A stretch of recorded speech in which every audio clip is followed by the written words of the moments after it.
네, 오늘 완전히 그냥 교회가 폭탄을 맞았네요. 아주 그냥 폭탄 맞아가지고 여기가 구멍이 부 이렇게 패였습니다. 아유, 지난 한 주간에 정말 정신이 없었습니다. 진짜 아침부터.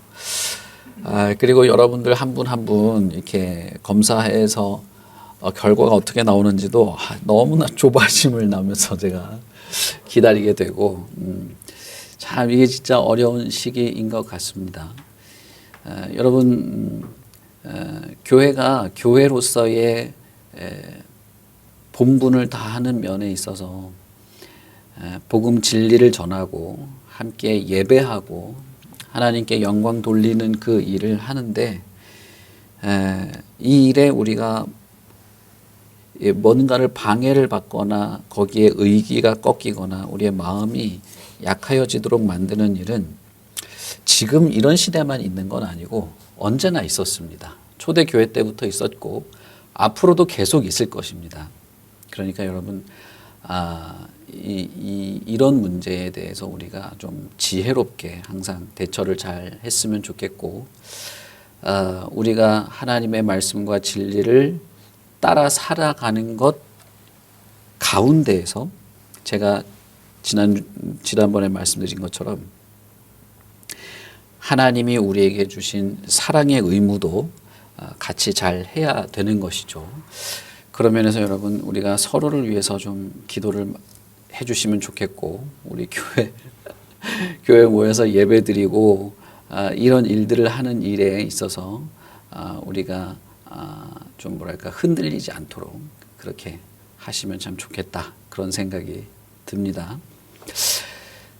요한복음 16장 우리 1절부터 8절을 읽었는데, 1절을 보시면 예수님께서 내가 이것을 너희에게 이름은 이렇게 말씀하시죠.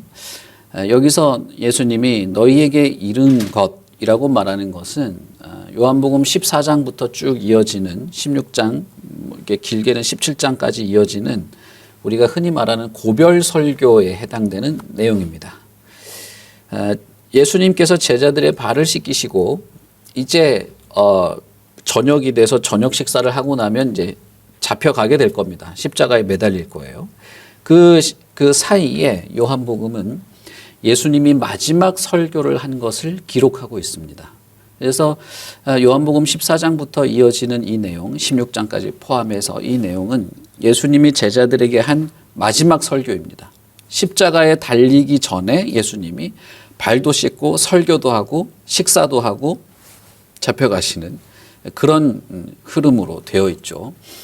그런 면에서 이 요한복음의 이 고별 설교, 예수님이 제자들에게 한 마지막 설교는 마치 이 마지막 유언처럼 제자들에게 당부하듯이 정말 이렇게 남겨질 제자들을 생각하면서 그 제자들에 대한 애끓는 마음으로 한 설교라고 생각할 수 있겠죠.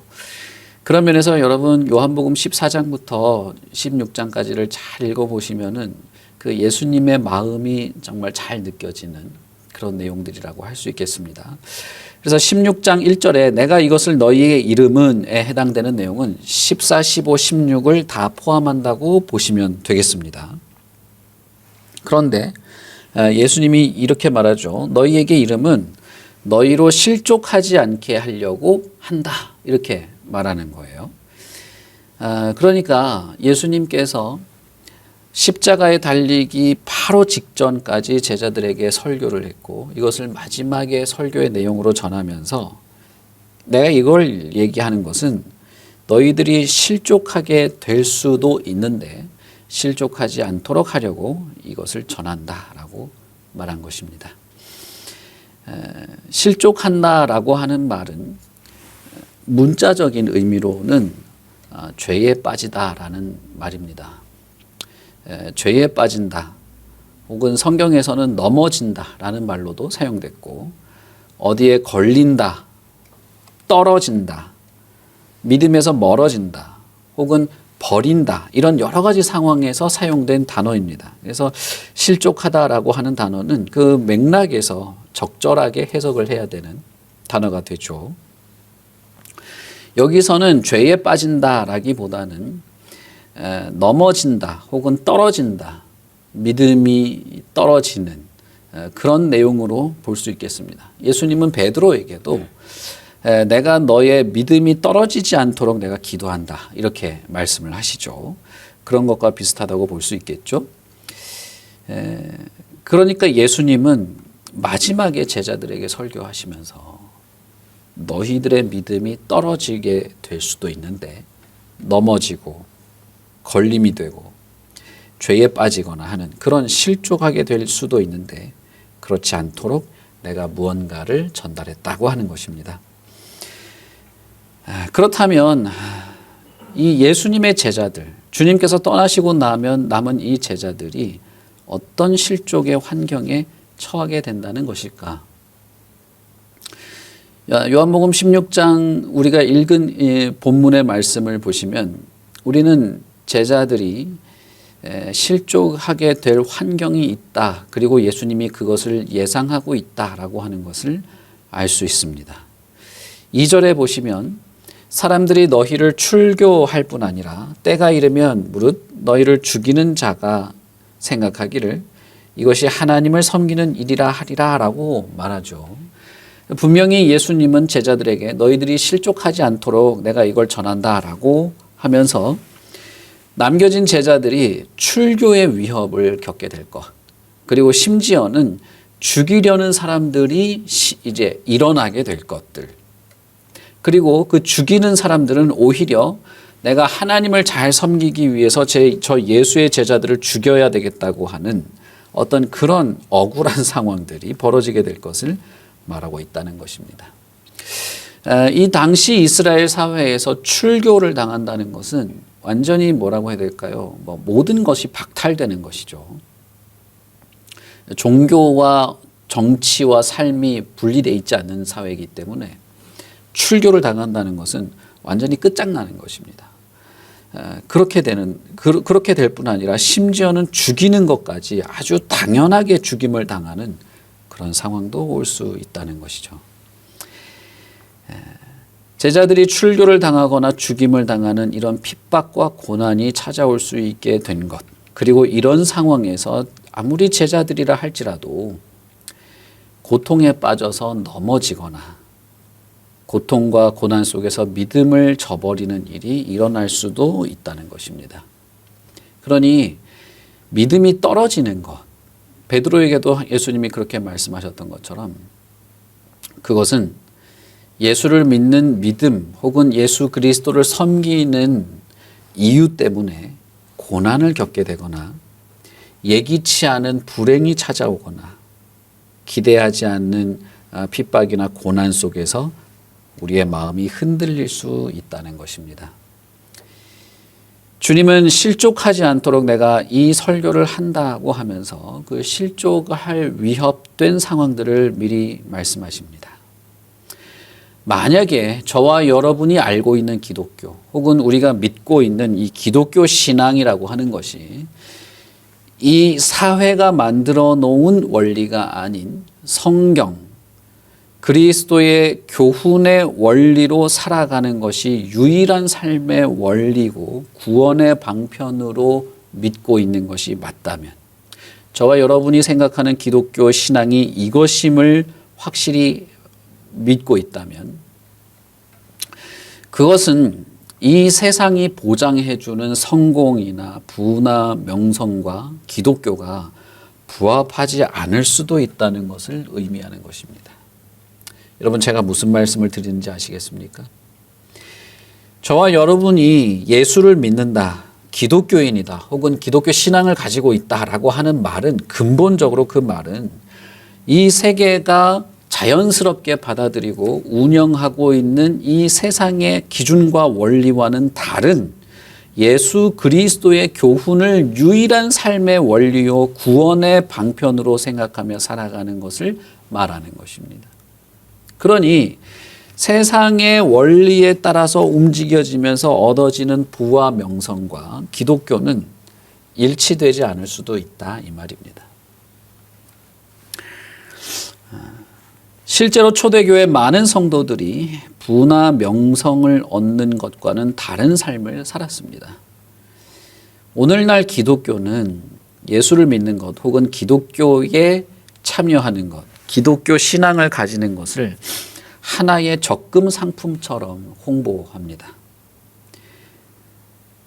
그래서 예수를 믿고 뭘 하면 행복해지고 이 말 자체는 틀린 게 아니에요. 우리가 오늘 책을 가지고 나눌 수 있으면 그걸 좀 나누면 좋겠는데, 예수 믿으면 행복해지고 돈 많이 벌고 좋은 직장에 가고 좋은 사람 만나서 행복한 결혼 생활하고 하면서 기독교를 홍보하는 듯한 설명을 얼마나 많이 합니까?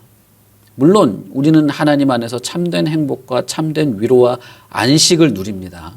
그러나 그것이 이 대한민국 사회에서 사회가 주는 그런 달콤한 것과는 성질이 다르다는 것이죠. 만약에 예수님께서 제자들에게 너희들이 내 안에 있다면 너희들은 풍성한 부를 얻게 될 것이다. 너희들이 내 안에 있다면 근심 걱정이 없고 건강에 문제가 없을 것이고 봐라 땅만 파면 우물이 나오고 60배 100배 이런 내용들을 제자들에게 하고 끝났다면, 그랬다면 모르겠어요. 그러나 그렇지 않죠. 예수님은 제자들에게 그것을 약속하시기보다는 실족할 상황이 있지만 실족하지 않게 될 것을 약속한 것입니다. 오늘날 한국 기독교에서 예수를 믿는 것 혹은 기독교 신앙을 가지는 것과 자본주의에서 누릴 수 있는 행복, 자본주의가 말하는 행복과 그것이 마치 1대1로 매치가 되는 것처럼 말하는 것은 그것은 큰 문제입니다. 여러분, 저와 여러분이 믿는 예수 그리스도를 믿는 믿음이라고 하는 것은 무엇을 믿는 것이냐 하면 예수를 믿음으로 내가 얻게 될 보상이 있다는 것을 믿는 게 아닙니다. 예수를 믿으면 정말 좋아지고 행복해지고 하는 것의 어떤 그 포인트, 초점은 내가 이 땅에서 누리는 보상이 있을 거야를 믿는 것이 아니고, 나를 대신하여서 자신의 몸을 찢고 나를 대신하여 저주받은 그분이 나의 주인이라고 하는 사실을 믿는 것입니다. 이것이 예수를 믿는 것이에요. 그리고 예수 그리스도께서 나를 대신하여 저주받아 죽으셨다는 것은 말 그대로 사실입니다. 역사적인 사실이에요. 역사적으로 이 인류의 시간대에 실존했던 것입니다. 그렇게 여기에 어떤 이런 세상적 보상을 끼워 넣을 필요가 없는 것이죠. 예수님은 오히려 우리가 예수 그리스도 안에서 실족하게 될 환경, 믿음을 저버리거나 마음이 무너져서 넘어지게 될 환경 속에서도 실족하지 않을 수 있는 것을 말하고 있는 것이죠. 여러분, 실제로 우리가 예수를 믿는다고 할 때 우리의 삶은 불행한 것, 고통받는 것, 내 예상과 기대와는 다르게 심지어는 내가 심각한 건강의 문제를 겪거나 때로는 예수를 믿는 이 믿음을 지키기 위해서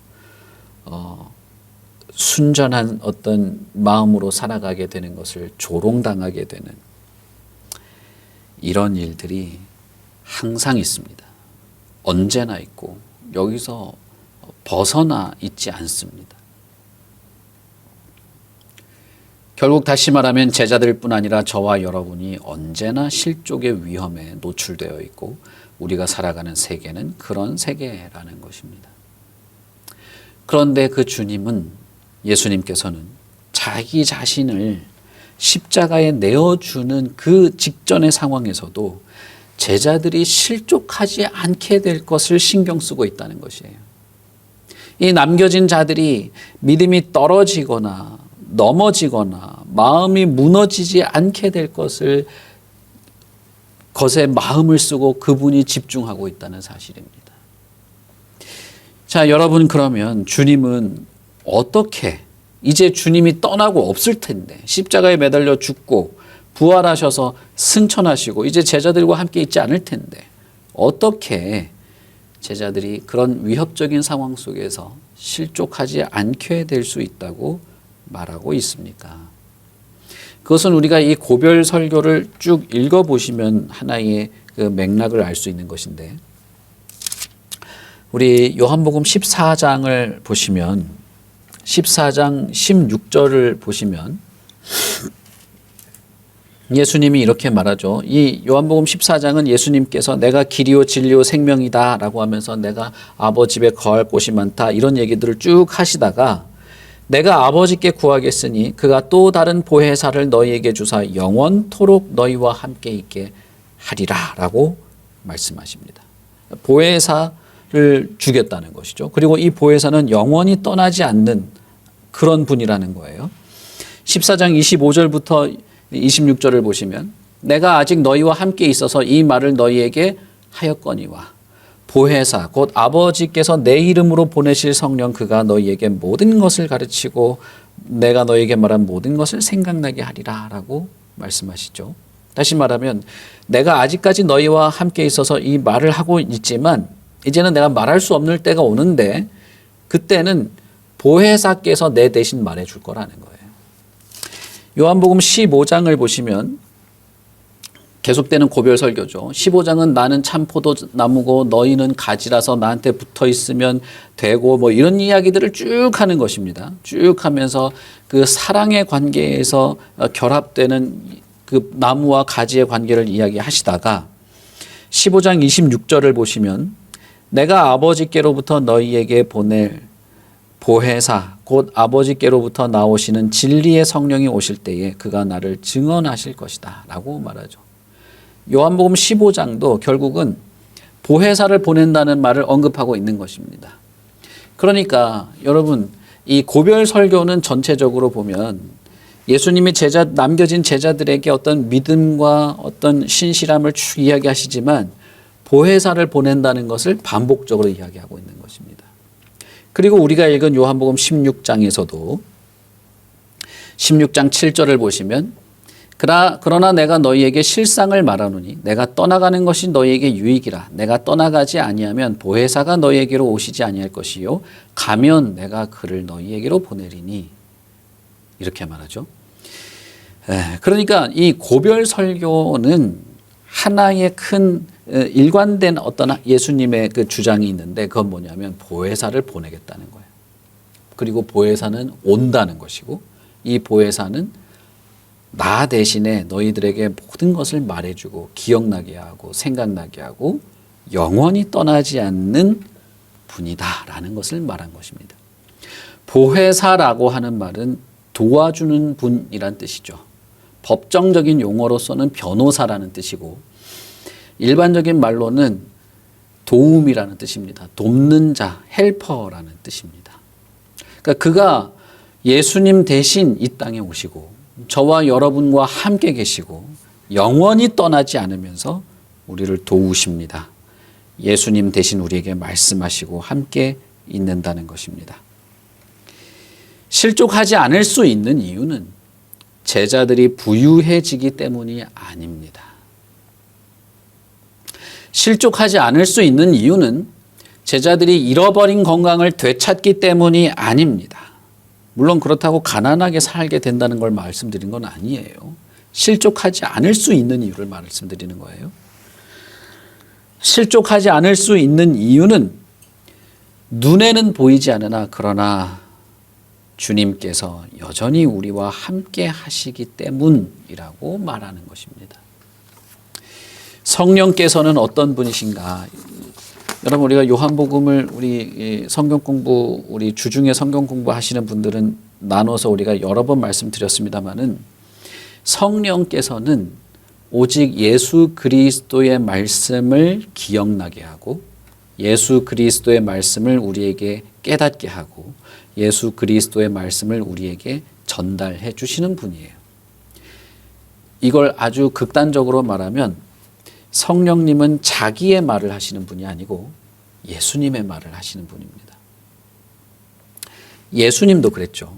예수님도 뭐라고 말합니까? 나는 내 말을 한 적이 없다. 나는 내 말을 한 적이 없고 나는 아버지가 정한 때에 아버지가 하라고 한 일을 하고 아버지께서 내게 전하라고 한 말만 했다라고 말하죠.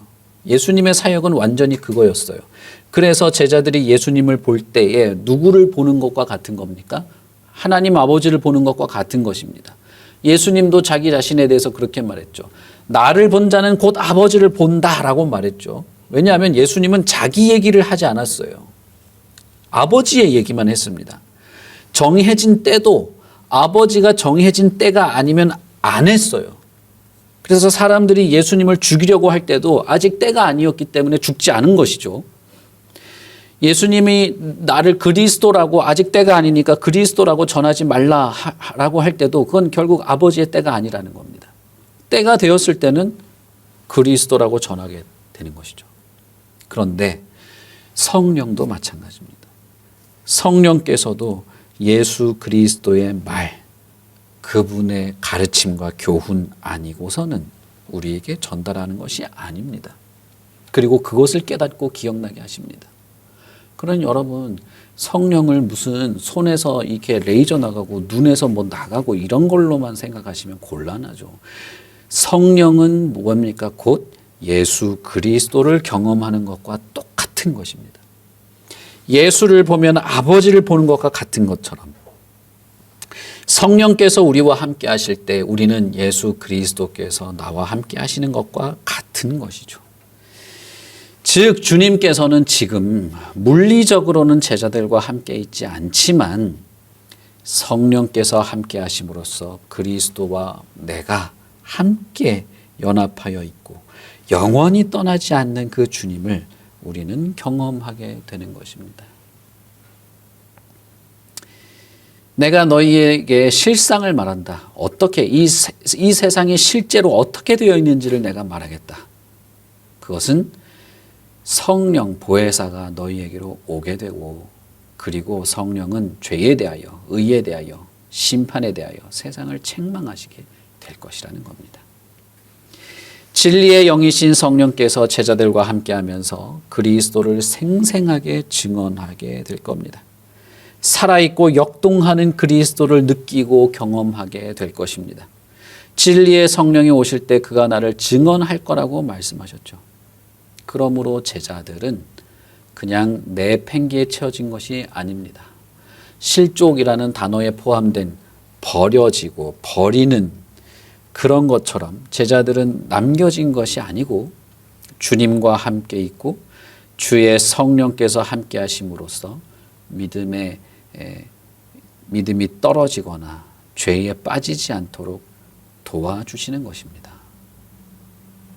이 함께 하신다는 것이야말로 여러분 주님이 함께 하신다는 거야말로 우리가 정말 많은 생각과 깊은 묵상을 하게 되는 내용이에요. 왜냐하면 이것은 사실 가능하지 않은 것이기 때문입니다. 하나님이 천지를 창조하시고 에덴에 사람을 두셨을 때 에덴은 하나님이 거니시는 뜰과 같았습니다. 하나님이 에덴 동산을 거닐 때 아담도 동행했어요. 그래서 결국은 하나님과 아담은 함께 했죠. 같이 있었습니다. 마치 무엇과 같이 성부와 성자와 성령이 태초부터 이 세 하나님이 함께 했던 것처럼 아담과 하나님은 함께 했습니다. 그러나 아담이 범죄한 이후에 쫓겨났죠. 아담이 받은 그 벌은 쫓겨나는 거였습니다. 에덴의 동쪽으로. 그리고 인류는 창세기에 보시면 제가 창세기 할 때 우리가 나눴습니다만은 창세기의 인류는 계속 동쪽으로 밀려나죠. 계속 쫓겨난 것이죠. 그리고 화염검으로 에덴 동산에 들어오지 못하도록 막았지 않습니까? 그 말은 뭐예요? 하나님과 인간은 너무나 밀접한 관계였지만 완전히 원수가 되었다는 것이죠. 같이 있을 수 없는 것입니다. 하나님이 한순간도 죄와 함께 있을 수 있는가? 그건 그럴 수 없습니다. 하나님이 전능하시지만 그것은 하지 않고 안 되는 거예요. 그런데 그 하나님이 모세에게 성막을 지으라고 하고 성막을 지으면 내가 거기 있겠다고 하시지 않습니까? 여러분 그게 그냥 그럴 수도 있구나 그런 건가요? 그건 그럴 수 없는 거예요. 어째서 하나님이 이스라엘이 지어놓은 그 성막에 그 장막에 함께 있겠다고 어떻게 말합니까? 쫓아냈는데, 쫓겨났는데. 인간이 하나님께 같이 있어 달라고 말한 것이 아닙니다. 하나님께 직접 자발적으로 나아간 것도 아닙니다. 하나님이 그냥 스스로가 자신을 인간들과 함께 있겠다고 결정하신 것이죠. 그렇게 하신 것처럼 자신의 아들 예수 그리스도를 이번에는 완전히 인간이 되게 하셔서 인간 사이에서 살게 하시고 먹고 마시고 만지고 대화하고 자고 일어나도록 하신 것 아닙니까? 이건 여러분 창세기에 일어난 그 어마어마한 역사를 하나님 편에서 그것을 뛰어넘어서 인간에게 다가오시는 함께 하시는 하나님의 역사예요. 저는 이 함께 하시는 하나님에 대해서 정말 잘 설명할 수 있으면 좋겠어요. 이거는 그냥 일어나는 일이 아닙니다. 이거는 그냥 그렇게 간단한 것이 아니에요.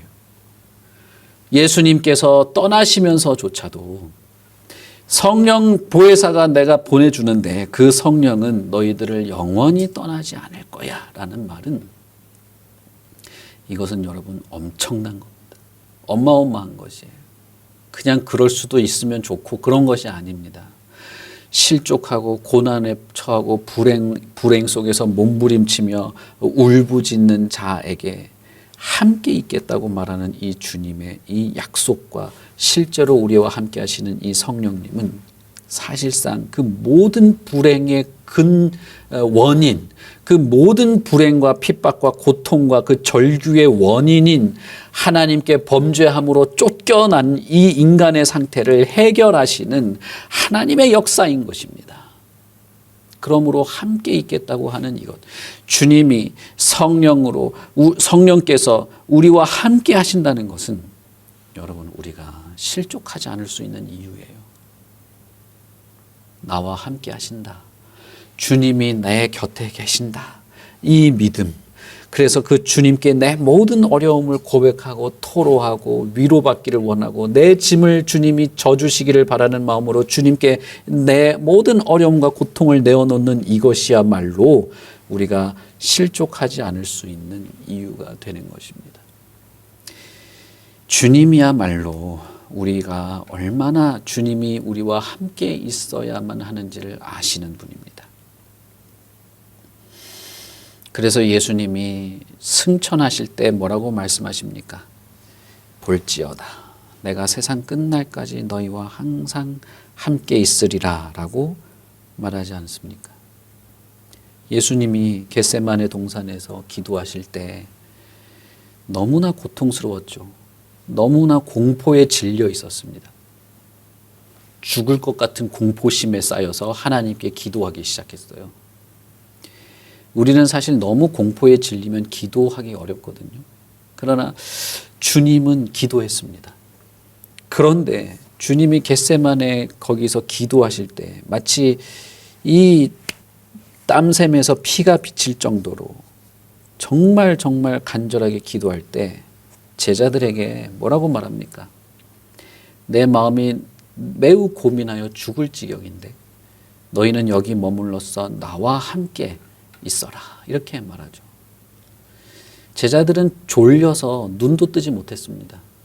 그런데 예수님은 제자들에게 3번이나 찾아오면서 내 옆에 있어 달라고 하죠.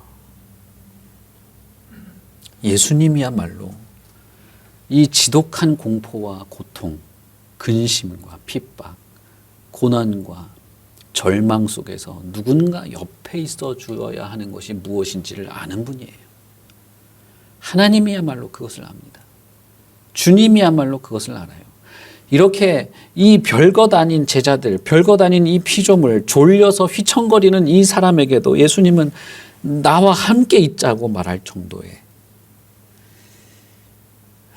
고통 속에 있었습니다. 이렇게 말하셨던 분이 십자가에서 죽으시고 부활하신 후에 제자들을 떠나면서 뭐라고 말씀하십니까? 마지막으로 한 말이죠. 이것이 지상에서 마지막 하신 말이 뭡니까? 내가 너랑 함께 있을 것이다. 너희와 항상 함께 있겠다라고 말씀하셨습니다. 이것은 빈말이 아니에요. 이것은 그냥 해보는 말이 아니고 그냥 떠날 때 인사치레로 하는 말이 아닙니다. 제자들에게는 정말 간절하게 누군가가 옆에 있어줘야 되는 것이고, 그렇게 함으로써 실족하지 않고 주님이 맡긴 사명도 감당할 수 있게 되는 것인데, 영원히 어떤 순간에도, 어떤 고난의 순간에도, 어떤 절망스러운 상황 속에서도 그 자리에 주님이 기꺼이 함께 하시겠다고 약속하시는 것입니다. 그냥 심정적으로 그냥 나는 마음만은 너와 함께 있어, 이런 식이 아니라 나 혼자 절망당하고 나 혼자 절망에 처해 있는 것이 아니라 그 자리에 그 고통의 순간에 주님이 나와 함께 그 고통의 절망의 구렁텅이에 주님이 함께 계시겠다고 말씀하시는 것이에요.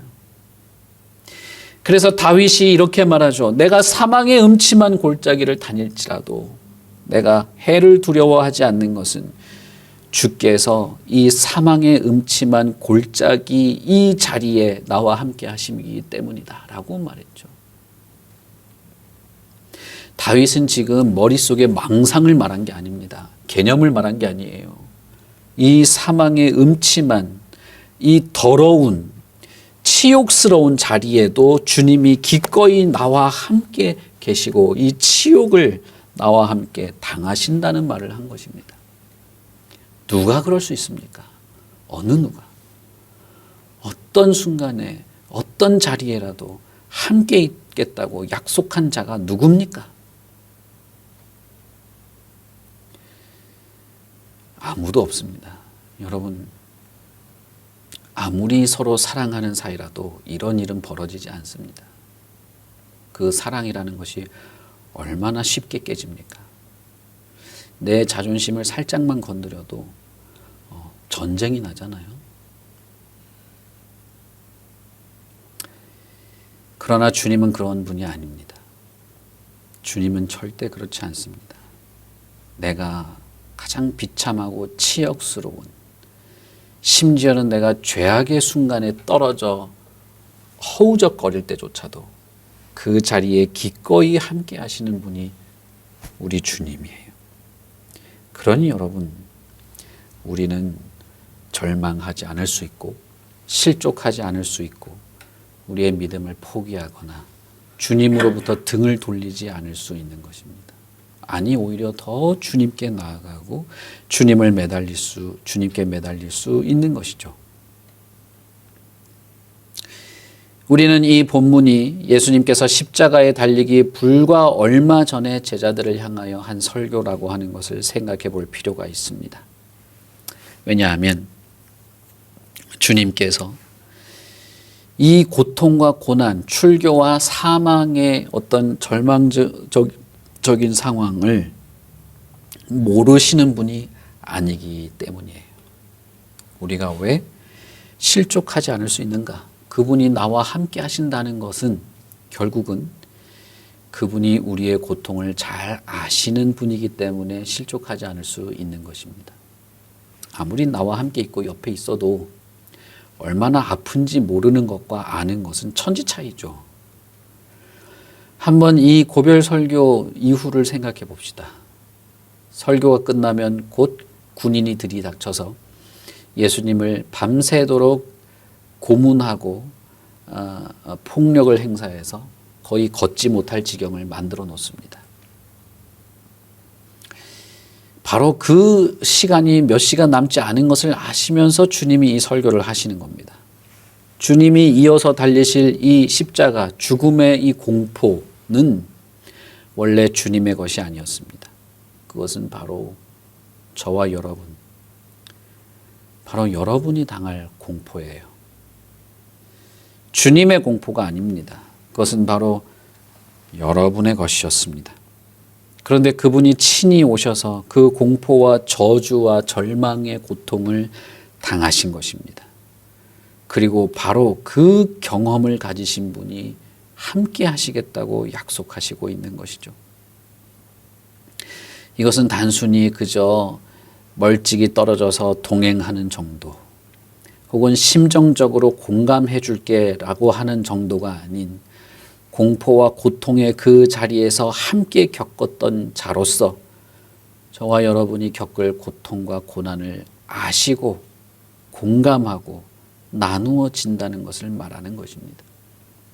십자가는 엄청난 고통을 주님에게 퍼부었습니다.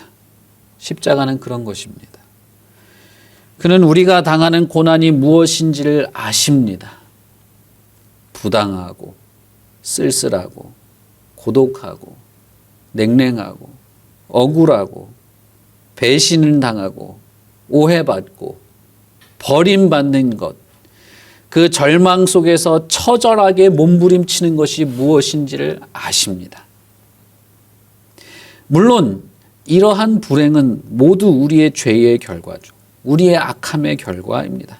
그러나 분명한 것은 우리가 당할 이 모든 악한 상황, 크던 작던 모든 고통과 실족의 위협의 이 상황에서 주님은 방관자로 계시는 분이 아니라는 것입니다. 우리가 예수를 믿는 믿음을 지키려고 고난을 받던, 우리의 죄악된 상황 속에서 고통을 받던, 아니면 이유를 알 수 없는 이 인생의 이 허망함 속에서 우리가 절망에 빠지던 어떤 상황이든 크던 작던 우리와 함께 하시는 주님은 방관자가 아닙니다. 견뎌봐, 내가 옆에 있잖아, 잘 견뎌봐, 이런 분이 아니에요. 주님은 우리의 고통을 너무나 잘 아십니다. 잘 알고 함께 지고 공감하는 분입니다. 그렇기에 이런 주님이 나와 함께 하시기에 우리는 그 주님께 의지할 수 있는 것입니다. 그 주님이 주시는 위로가 우리에게 적절한 위로가 되는 것입니다. 우리가 살고 있는 이 세상은 믿음이라고 하는 것도 없고 인생의 명확한 목표도 사실상 없습니다. 그저 내 기분에 좋으면 좋은 그런 삶의 목적만을 가지고 있죠. 결국 죄에 빠져 살고 알량한 권력이나 휘두르면서 살아가는 것이 이 세상입니다. 아무리 알량한 권력이라도 그걸 쥐고 흔드는 것이 이 세상이에요. 별로 믿을 만한 것이 없기 때문에 그렇습니다. 그러나 주님은 그런 분이 아니에요. 우리와 영원히 함께 계시는 성령은 그런 분이 아닙니다. 모든 것을 아시고 그것을 경험해서 아시고 친히 고통스러워 하셨고 친히 절망스러워 하셨고 친히 그 피조물조차도 내 곁에 있어 주기를 바랬던 그 마음을 경험하셨고 그리고 기꺼이 변치 않는 사랑으로 함께 하시려고 하시는 이 주님은 우리를 위로하시고 도우시는 분이십니다. 이사야 선지자는 이렇게 말합니다. 그는 멸시를 받아 사람들에게 버림받았으며 간고를 많이 겪었으며 질고를 아는 자라. 마치 사람들이 그에게서 얼굴을 가리는 것 같이 멸시를 당하였고 우리도 그를 귀히 여기지 않았다. 그는 고통이 무엇인지 아는 분입니다. 그리고 주님은 우리를 동정하십니다. 아끼시고 도우시고 우리를 위로하시고 끝끝내는 주님을 바라볼 수 있도록 하시는 분이십니다. 우리가 몇 주 전에 성찬을 했죠. 우리가 주님의 살과 피가 찢기고 피가 흘리는 것을 볼 때에 우리는 그분이 고통당하신 분이라는 것을 기억해야 합니다. 내 죄가 용서받았다, 내가 깨끗해졌다, 내가 천국에 간다. 주로 그런 걸 우리는 더 많이 말하기 마련입니다마는 그러나 우리는 그분의 살과 피가 찢기고 흘려진 것을 볼 때에 그것이 나 때문에 그렇게 된 것을 볼 때 주님이 나 대신 고통당하신 분이라는 것을 믿어야 됩니다. 지금도 여전히 나의 고통을 아시고 나와 함께 하시고 위로하시는 분이심을 고백하며 성찬에 참여하는 것입니다. 주님께서 우리와 영원히 함께 하시겠다. 세상이 끝날 때까지 함께 하겠다고 한 것은 비유가 아닙니다. 그냥 기분을 말한 게 아니고 실제로 그렇다는 겁니다. 그것이 실제고 실체고 그것이 우리에게 역사적인 사실이라는 뜻입니다. 그렇다면 여러분, 우리가 바라볼 것은 무엇일까요? 우리가 바라볼 것은 고통과 절망에 진리를 전한 이유로 버림받으신, 아니 나 때문에 고통당하고 버림받으신 주님이 매달리신 십자가를 우리는 바라보며 그분이 당한 고통, 그리고 그런 예수께서 나와 영원히 함께 계시는 분이라는 사실을 바라보아야 하는 것입니다. 어떤 고통의 순간에도, 어떤 실족한 상황에도, 고난과 고통의 연속 안에서도 주님께서 나와 함께 하시고 나의 고통을 아시고 지신다는 사실에 우리는 그분을 바라보아야 하는 것입니다. 그러니 여러분, 내가 어느 정도 적당히 견딜만 하고 적당히 넘어갈 만하고 대화를 하고 적절히 도움을 받으면서 극복할 만하면 하고, 도저히 내가 감당 못하고 어떻게 이런 일이 나에게 벌어졌는지 감당할 수 없는 건 주님께 기도하고, 이런 식이 아니고 어떤 것도 다 주님께 아뢰십시오. 아무리 사소한 힘든 상황이라도, 아무리 이걸 내가 적절하게 할 수 있어 보이는 거라 할지라도, 아무리 세상 논리가 발달하고 세상 가르침과 뭐가 막 첨단적인 뭐가 나와서 인간 심리를 꿰뚫어도 주님께 고백하고 아뢰고 위로받고 주님이 이 고통을 대신 져주시고 나누어 지시고 나를 주님의 은혜 안에서 위로받고 안식하기를 구하십시오. 어떤 거라도 아무리 사소한 것도 주님께 아뢰고 주님을 바라보고 주님이 나의 위로가 되어 주시기를 구하는 것입니다. 이 세계는 여러분, 아까 우리 이 8절의 말씀처럼 이미 심판을 받은 것입니다. 주님은 그 비참한 십자가에서 패배한 것이 아니라 승리하셨습니다. 그렇기 때문에 우리는 이 십자가를 바라보는 것입니다.